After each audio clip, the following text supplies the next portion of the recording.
Welcome back to a brand new video.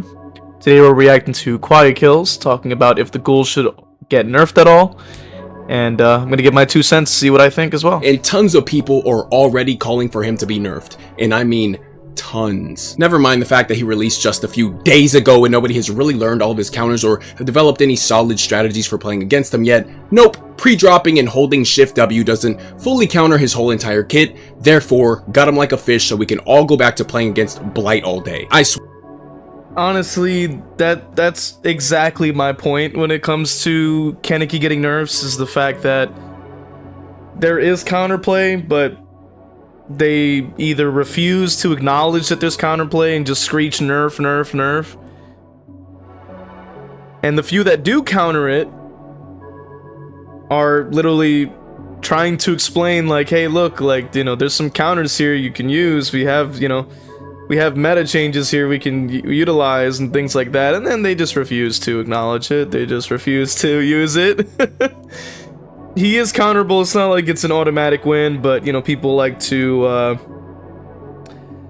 claim that it is. Maybe it is due to the fact that a lot of players, on average, are not exactly like amazing at the game, which is okay. That's fine. You don't necessarily have to be like a pro with 10,000 hours or anything like that. But the problem is that because there is we're sharing the same, basically the same matches as people that have 10k hours versus somebody who just bought the game yesterday.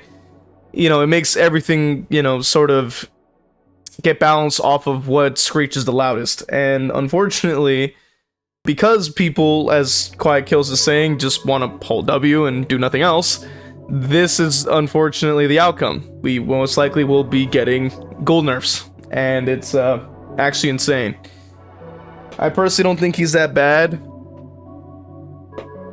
He only gets one hit. It's sort of like Legion, in that sense, or like he can injure you with his power, but that's kind of it. And I know people found Legion annoying, but this is just Legion again with a little bit of speed, so I don't really see the issue. There's perks like made for this that give you a free 3% speed bonus that you can just utilize, alongside with resilience. So if you want to stay injured against this guy, you're pretty much incentivized to do that. Same way with Legion and even Plague as well. I guess the only difference is that because they move so slowly, it really didn't make much of an impact on the match. So I guess that's why people are losing their minds about it.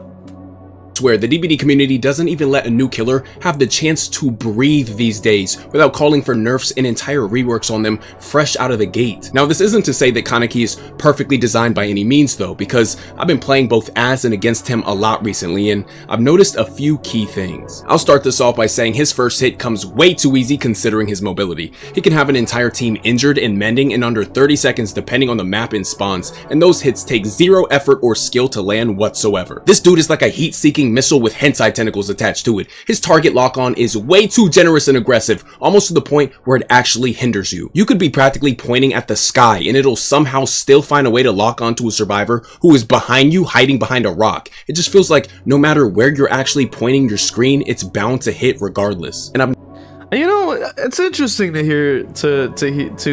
hear this perspective. I've always heard it. I found it at least fine, at least for me. I was mainly playing Kaneki on controller, and I found it, not too easy to use and not too difficult, but maybe it's a lot more accurate on mouse and keyboard. Because with controller, like, you're a bit limited with mobility in terms of like camera movement and stuff like that, so I found it a little bit like tricky at times to like actually land it when starting out, but I didn't find it too bad. He is strong to get like some early hits. But at least me personally, I didn't really see an issue with it because I figured that Legion was similar, but I guess it's because Legion is just purely a slow, killer in comparison to get injuries and things like that and get the mending. Especially because Legion's biggest counter is large maps, and this is basically Legion with an actual mobility option.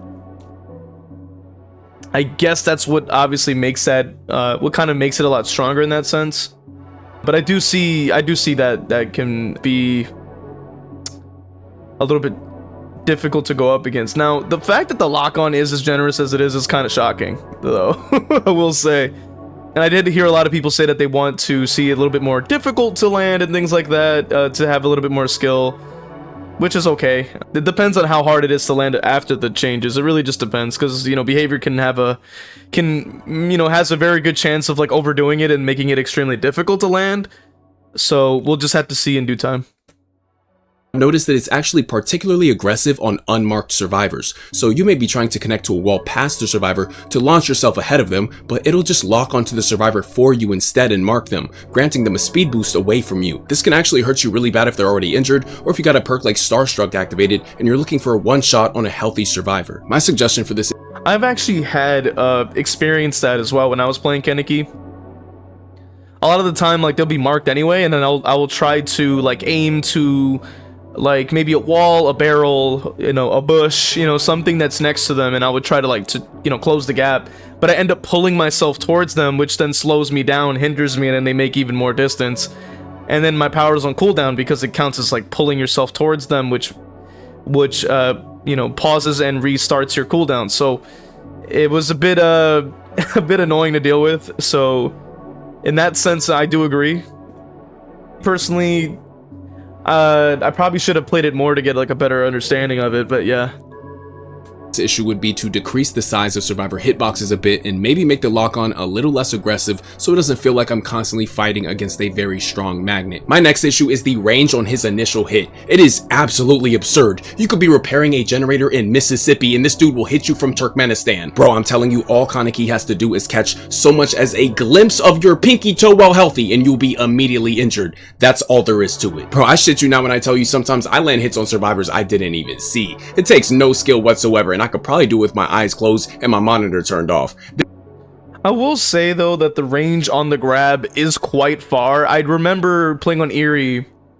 I think it was I think like the length of the main building. I think I was able to actually like reach around and grab somebody, which was like I think it was on the front of the main building. I was able to go from like the one side basically to the other window with basically like one grab, something like almost that distance.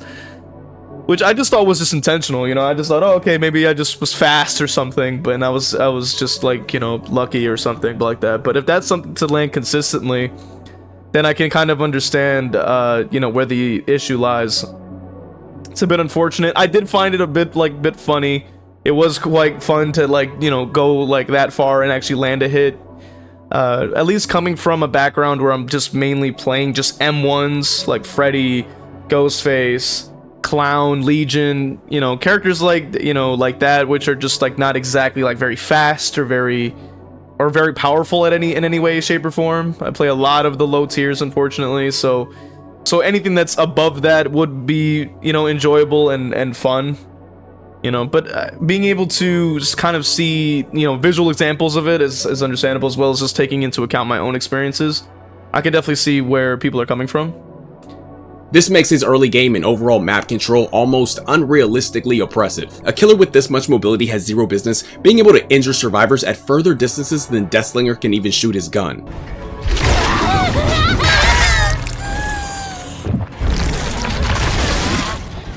That right there was an actual example of what I was like thinking of, but I'm glad he was actually able to show an example of it on the screen, because that's exactly the length of the hit that I was getting was, and I was like, wow, this is actually insane.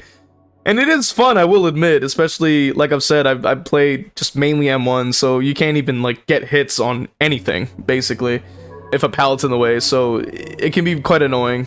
So it was a breath of fresh air to play like a more strong killer that actually has mobility but isn't like too M2 heavy. So it was nice, but I can't see that maybe maybe this is a little bit too far. I guess reduce the distance of the grab, I guess, you know, maybe like make it a little bit closer and make it a little harder to land. It would probably make it a little bit more, you know, more in line with other killers in the game.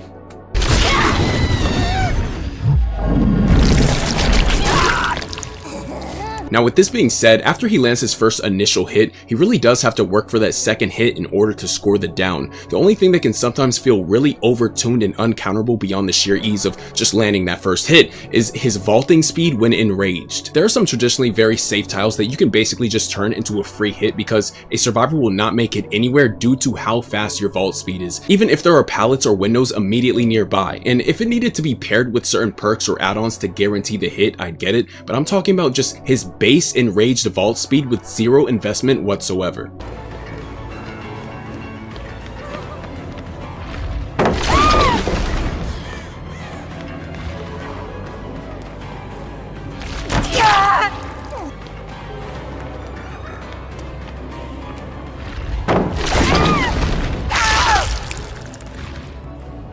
You know, when I was using Kaneki and trying to go for vaults and stuff like that, a lot of the time it wouldn't land for me, like it wouldn't let me vault.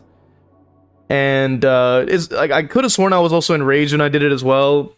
And I never was able to get any value from it because anytime I would go for the vault, they end up just making the pallet like right behind me anyway. But it is possible that maybe I wasn't in the enraged mode, which is possible. Because at least when I played it, I never got value from his vault at all. Like it never let me make it at all. Like I would catch up, but they would immediately vault right over again, and then I would have to keep rotating, and I would be unable to catch up at all. But in these instances, in these examples, like yeah, it's interesting to see how fast it really can be. I have to say.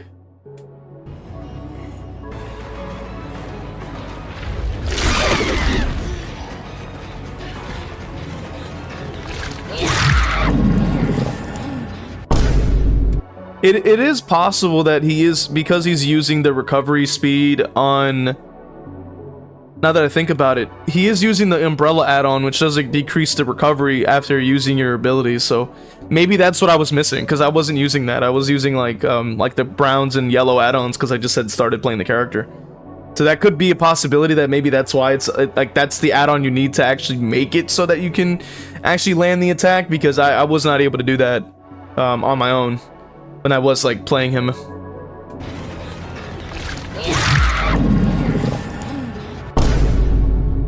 Honestly, the speed feels a lot like a Chucky scamper, and I've landed some absolutely stupidly ridiculous hits on certain tiles simply because I just vaulted and they couldn't even make it to the filler pallet right next to them. I've also been on the receiving end of it where he will vault right behind me and his red light practically stays on my back the entire time. I just have zero space or time to make it to anything. Now with all this being said, do I personally think he needs to be massively nerfed already so soon after releasing? No. I think if they made some changes to the things I just mentioned, he'd be in a great spot. He'd still obviously be incredibly strong, but the things that feel totally uncounterable would be addressed. I'm more focused on the moments that feel outright unfair and uncounterable, and not the moments where a survivor went down due to a mistake they made or poor teamwork and coordination. See, a big issue I believe a lot of survivors really have with this new killer is that he counters brain dead gameplay, and you can't just get away with doing the bare minimum. You actually have to play pallets and go for stuns instead of just immediately pre-dropping and running. You can't just mindlessly hit spacebar, hold shift W, and repeat for the win like you can against the majority of other killers on the roster.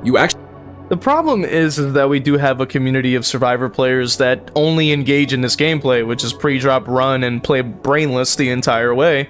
And when anything challenges that sort of gameplay, they immediately want to screech for nerfs. And that's been my biggest issue with when it comes down to a lot of the killers. And this character at least changes that up and prevents that from being an option, especially as somebody who mains M1 killers. As you guys know full well, I play a lot of, if you guys are familiar with the channel, you guys know I play mainly M1 killers and Pyramid Head as well, which is, he's not very fast. He's ranged, but he's not fast. Also play Slinger and stuff like that. And you guys know full well that those killers are all countered by hold W. Pyramid Head especially. If you hold W against him, he has no chance of using his power and therefore is completely just useless. He's strong when you actually have to loop, and he doesn't have any way of preventing that, so it makes it very difficult to play him at times. Slinger is similar in that sense as well. He's very good at getting the hit, but he can't catch up at all. He's very slow. Ghostface is a #1 example. Hold W is one of your best options against him, considering the mere fact that you have so many pallets, windows, and other like just straight up tiles that you can actively just get away from him. And don't forget the revealing as well. And then, you know, Freddy, at least he got buffed up, which is nice, but he's not, I wouldn't say he completely prevents it. He does help circumvent it a little bit, like landing snares does slow them down slightly, but they're still able to completely make full window vaults and pallets within seconds, but like without even, you know, without being able to like really gain that distance. So it's not that great. But this character at least just changes up that meta, changes up that gameplay, and actually forces them to actually make decisions and actually force them to improve at the game, and that's goes against what they want to do. They just want to get on and be mindless and brainless, and that's unfortunately what behavior is constantly been doing with each update. They constantly are focusing on making it more brainless and mindless and just easy for the survivor side, like, and it's actually insane. And I'm really trying to understand as to like why they're so focused on doing that when like the killer side is obviously the more difficult and probably should have a few things, a few quality of life things that could help them out too, just to help kind of even the playing field. And it's unfortunate that that a killer like this that does really shake up the meta and really shows, like, you know, just how sort of repetitive and mindless like the survivor side really is, until this character comes along to show you like, no, like open your eyes, wake up, and start looping, you know. So it's interesting. Now is Kaneki kind of strong, at least from looking at the footage? Of course, I can agree to that. At least when I played him, you know, maybe because I wasn't really skilled with him at the time, because he did just come out a couple days ago. You know, obviously I wasn't able to unlock his full potential, but I will say that I can see where his strength lies. So I can understand that maybe reducing some of that range, or maybe some of the detection too, stuff like that, could really help out. You know, as much as I understand that, you know, the survivor side does have a lot of people that just refuse to want to improve and only blame the killer's strength for them losing and not actually trying to improve, which you've covered on this channel before in another video. Actually have to play tiles efficiently and try your best to preserve resources around the map for both your team and for yourself. You can't just run at this killer and pop dead hard and artificially inflate your chase time by 30 minutes. You actually have to stay out of his line of sight, play stealthily, pre-run to strong tiles when you suspect he's coming, pressure generators as much as possible when he's away, etc. And that's a big reason I believe so many people hate this killer. He actually forces you to play the game carefully and mindfully. A big issue with the DBD community is that everyone thinks they're the fucking main character. Everybody wants to make it happen all by themselves without any consideration for the team or how they could work together to win the match, because over time behavior has catered to solo mentality gameplay so heavily. It seems like a lot of players tend to forget that they actually loaded in with a team who they've got to work with in order to win the match, but that doesn't matter when you can just load in, use every pallet on the map for your 40-second chase TikTok clip, then wait for your entire team to die due to lack of resources around the map so you can finally just escape through the hatch and teabag the killer on your way out. This style of play, if you want to call it that, doesn't work against certain killers who force your team to have cohesion and consideration for one another throughout the match. Something else I noticed is that exhaustion perks and second chance perks also can't just crutch you to a win against this killer. Due to the design of his kit, perks like Sprint Burst, Lithe, Decisive Strike, Dead Hard, and many others don't provide the same level of value against him like they do with many other killers. I think so many players are so used to not just these perks, but perks in general on both sides, crutching them to wins. So when they— I completely agree with Quiet Kills here. He literally hits the nail right on the head. Exactly my point, which is that, you know, the survivor side is as mindless as it can be, especially with the every buff that they can receive, alongside with, you know, every nerf that you're seeing on the killer's end in that sense, alongside with, you know, the ease of generators and stuff like that, second chance perks, and just killers not being that strong. So, like, you know, especially because I play a lot of the M1s, you know, I unfortunately have to see all of those things, when maybe if you play Nurse or Blight, you probably don't see some of the things that can occur. I have to agree. Like, the side is very familiar with that very ease of use, like run around the map and pre-drop all day long. And of course, you know, most of the time you might see that work on a lot of the M1 killers because they just simply don't have any way to catch up at all. So it completely makes sense. I understand exactly where he's coming from, and I completely agree with it. A killer like this really shakes it up and forces them to actually kind of, you know, look in a mirror and realize that they're not, as he says, the main character. They they're part of a team. You're going against a strong character, and you have to adjust accordingly. You have to work as a team. And I do agree that behavior really did focus a lot on that solo mentality when it came to a lot of perks. Good examples are like Wake Up. I know Soul Survivor was something else like that. Or like 2 examples that they're like trying to change. You know, the things like that were more focused on trying to, you know, survive and let your teammates die to get to the end and actually get value from it. And I know that they're trying to change that, and that's a good thing, because survivors are a team, and they just for some reason refuse to acknowledge that at some points, which is insane. And yeah, no, I completely agree with Quiet Kills here. They can't just rely on their go-to infinite loot build that they found on YouTube to bail them out of every bad play they make, which is just the most meta shit in the game all compiled into one loadout. Essentially the survivor equivalent to a killer stacking 4 gen regression perks. They generally just don't know what to do other than whine and complain on Twitter. Speaking of Twitter, let's go over a couple of complaints I found about Kaneki under DBD's latest post about bug fixes. So this person here says, for the people who are complaining about the ghoul not getting nerfed, maybe take some time and use actual strategy instead of just holding down W and pre-dropping pallets. And this person responds with, so what about when you've looped so long the pallet is gone and he's bamboozled the window? You can't make another tile against him. They go on to say the killer can completely shut down windows with bamboozle. Sometimes you can use a pallet, but most of the time, resources have already been used by teammates. Kaneki can cut you off so easily in the attempt to make a new tile with hardly any cooldown. The only option is to die. And the OP replies with, at that point, it's the teammate's fault for wasting pallets and creating dead zones. This can happen with any killer, for example, Legion, Ghostface, Blight, and even Trapper. So let's break this down, because this argument is bad for a lot of reasons. If you've looped so long and the pallet has already been used, you've already gotten the value out of that tile. First and foremost, I want to actually agree with the original person speaking here. For people that are complaining about the ghoul not getting a nerf, maybe take some time and use actual strategies instead of holding down W and pre-dropping pallets. I completely agree with this. Because there is strategy to use, there is strategy there.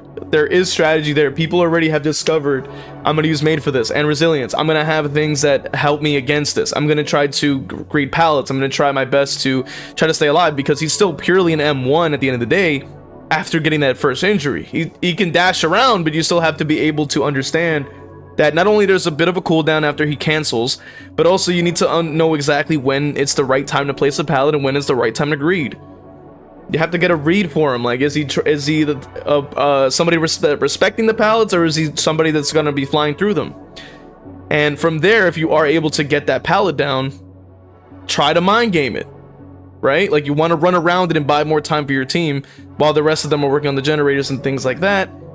And if he breaks it, you start running around, be like, all right, I gotta get out of here, like, you know. But if you can try to do that, but you don't want to use up all your resources right off the bat, because you're just gonna run out. So that point makes sense.